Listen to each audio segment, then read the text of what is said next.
बच्चन महाराज साहब, बच्चन नंबर 65।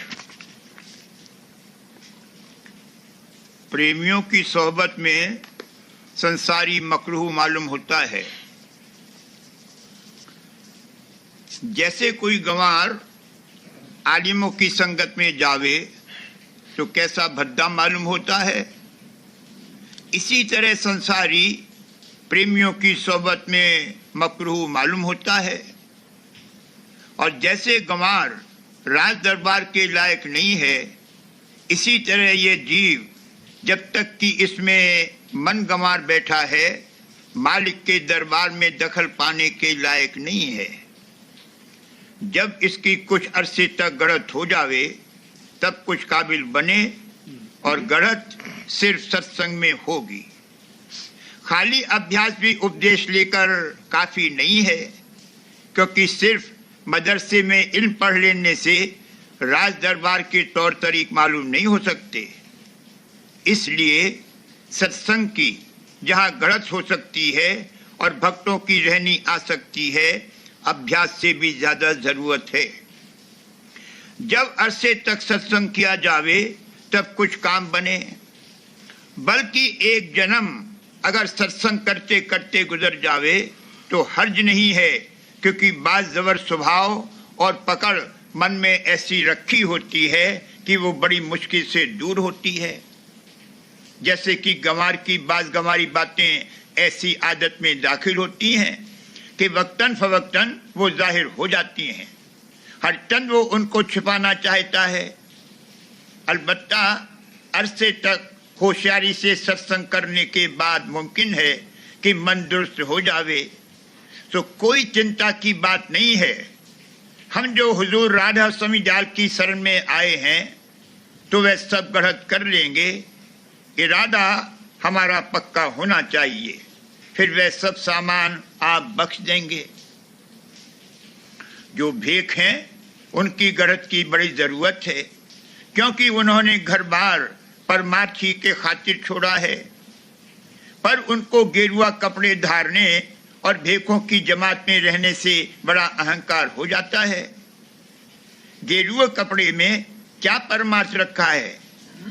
हुजूर महाराज ने बहुत से भेखों को गृहस्थी या मिस्र गृहस्थियों के बना दिया और कपड़े भी सफेद पहना दिए।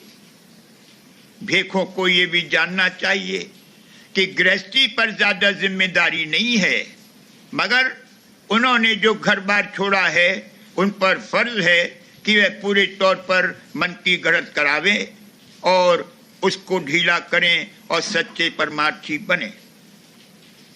बचन 66।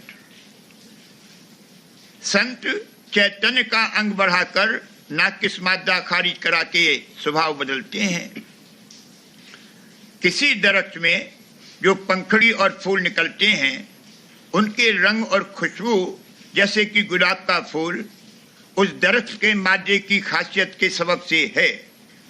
अगर किसी दरख्त का फल बदबूदार है तो उसकी बास को इत्रियात वगैरह लगाकर कोई बदलना चाहे तो बदल नहीं सकता। अगर एक फूल की रंगत और बदबू को तब्दील भी कर दिया जावे, मगर फिर जो फूल निकलेगा वो वैसा ही होगा। इसी तरह आदमी से जो स्वभाव और विकारी अंग प्रकट होते हैं, वह उसके अंतर के मसाले की खासियत के सबब से हैं। जब तक वो मसाला खारिज न किया जावे और सूरज चैतन्य संतों की मदद और मेहर से न बढ़ाया जावे, खवास का बदलना मुमकिन नहीं है। जिस कदर संतों के अभ्यास से चैतन्य का अंग बढ़ता जावेगा या नाकिस मादा खारिज होता जावेगा, उसी कदर रफ्ता रफ्ता घट की पूरी सफाई होगी। यानी कोई विकारी अंग और चाह और पकड़ अंतर में बाकी न रहेगी, और तब दर्शन कुल मालिक का होगा और सब भेद रचना का खुल जावेगा। इस इखराज के लिए संत दया करके और भी तरह तरह की जुगत करते हैं। जैसे अगर किसी को सुख देते हैं तो उसके साथ कुछ न कुछ दुख भी मिला देते हैं, ताकि उस सुख का जहर न चढ़ने पावे। गर्जे कि जैसे मुनासिब होता है ठोक पीट कर उसको दुरुस्त कर लेते हैं। वचन 67, बल किसी तरह का इसको न रहे, ये भारी दया मालिक की है। इस बात की प्रतीत आ जानी चाहिए कि मैं कोई काम अपने बल से नहीं कर सकता। जो कुछ होता है मालिक की मौत से होता है। यह आपा ही पर्दा है जो मालिक का दीदार नहीं होने देता। तो जहां तक माया है वहां तक आपा है, लेकिन इन पर्दों में दर्जे हैं। जिस कदर पर्दे टूटते जावेंगे मेरा मालिक से होता जावेगा। जब तक घाट नहीं बदलेगा तब तक ये मालिक को कुल का कर्ता होना नहीं मालूम कर सकता। और जब आपा जाता रहा तो ये ख्याल करेगा कि मेरी तमाम ताकत सर्फ हो गई। मगर असल में ये दया है, क्योंकि जब तक मैं और तू का पर्दा है तभी तक मालिक गुप्त रहता है और तभी तक कपट है। तो दुनिया का जिस कदर मेल है वो सब कपट का है, यानी पर्दे के अंदर का है। अगर किसी से बहुत गहरी मोहब्बत और प्रीत हुई तो मन से मन मिलेगा, और जो एक के मन में ख्याल पैदा हुआ वही दूसरे के मन में भी होने लगेगा। लेकिन जान से जान नहीं मिलती। जान को जाने जाना से मिलाना चाहिए। दुनिया में जब दो दोस्त मिलते हैं कि जिनमें बहुत ही ज्यादा मोहब्बत होती है तो कैसी खुशी होती है। मगर ये मिलना तो कपट यानी काया के पट के साथ है, क्योंकि बाहर से हाथ मिला सकते हैं और बाकी सब पर्दे में है। मालिक से जो मिलना है वह बेपर्दा है। सो जब तक सूरत शब्द से जो उसकी जान है नहीं मिलेगी तब तक असल मेल न होगा। फिर जबकि कपट के मिलने में ऐसी भारी खुशी होती है तो सूरत को शब्द से मिलने में कैसा भारी सरूर और आनंद मिलेगा। उस सरूर का स्थूल नमूना यहाँ ये है कि जैसे कोई आदमी या जानवर किसी बाजे को सुनने में ऐसा महव हो जावे कि तन की भी खबर न रहे।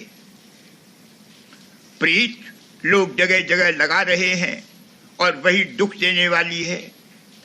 मालिक की प्रीत सदा रहने वाली और हमेशा का आनंद देने वाली है। दुनिया की प्रीत नाशमान और दुखदाई है। जैसे जिससे की गहरी मोहब्बत और प्रीत है उससे न मिलें मगर उसकी तरफ मुखातिब न हो तो कैसे वो शख्स खुश होगा। जैसे जिससे की गहरी मोहब्बत और प्रीत है उससे मिलें मगर उसकी तरफ मुखातिब न हो तो कैसे वो शख्स खुश होगा। इसी तरह जो मालिक से प्रीत करें और उससे मिलने को अभ्यास में बैठें मगर दुनिया के ख्यालों में लिपट जावें तो वो कैसे मालिक राजी होगा। मालिक तो हर चंद चाहता है कि मुझसे मिले, क्योंकि अंतर में वो पुकार भी रहा है मगर ये दुनिया की तरफ ही झोंका खा जाता है। प्रेम जब आवे तब सभी काम बन जावे, अंतर में सफाई भी हो जावे और किसी किस्म की कदूरत बाकी न रहे। यह प्रेम मालिक की निजदात है। जिसको बख्शिश हो जावे वो महाबड़भागी है। एक किनका प्रेम का फौकियत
रा